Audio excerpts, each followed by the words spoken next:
we feel really good about the quality of the business that we have today. We have Tier 1 assets in Australia, in North America.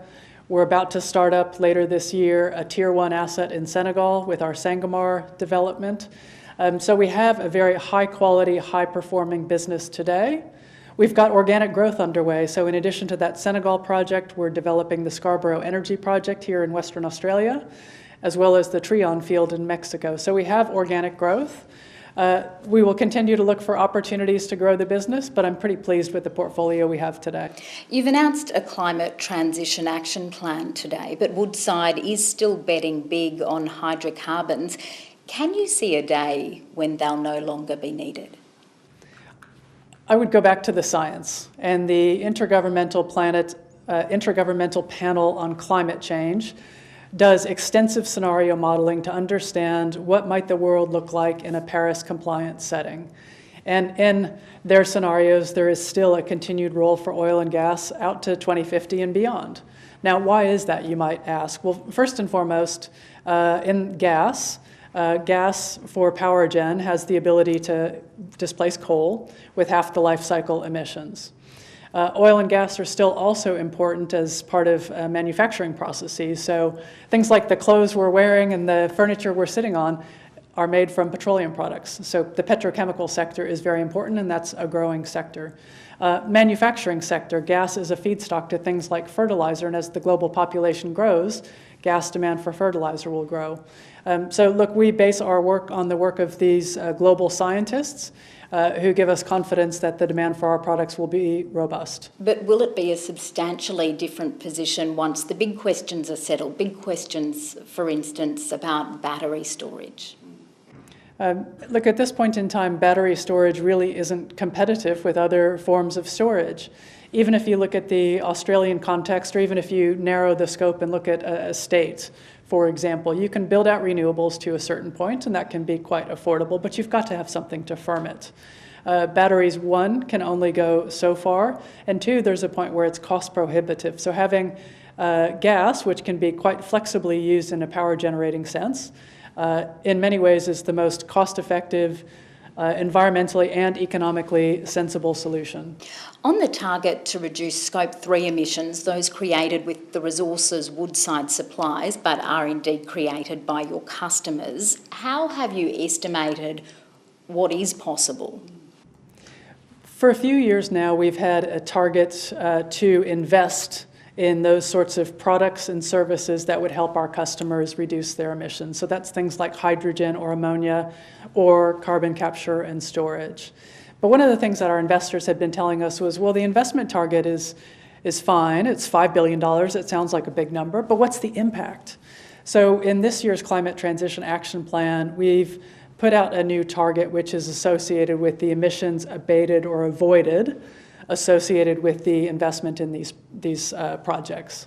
And so does that mean Woodside is making calculated decisions about which customers it will supply to on the basis of their emissions?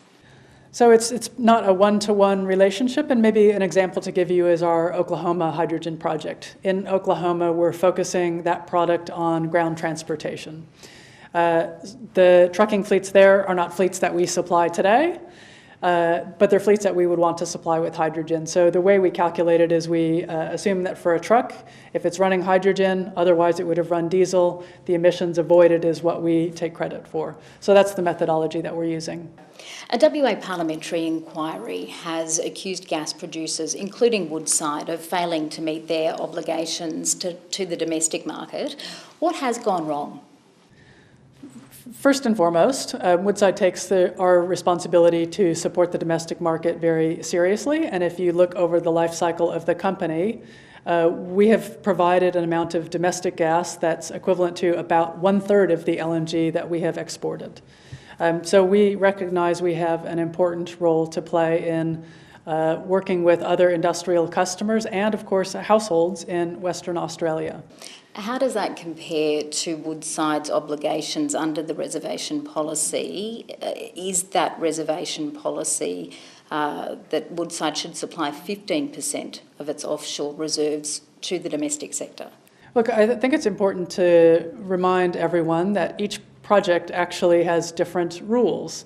And the domestic gas policy that the government has today has not always been that policy, and it has evolved over time, and every single project developed to date has a bespoke set of rules.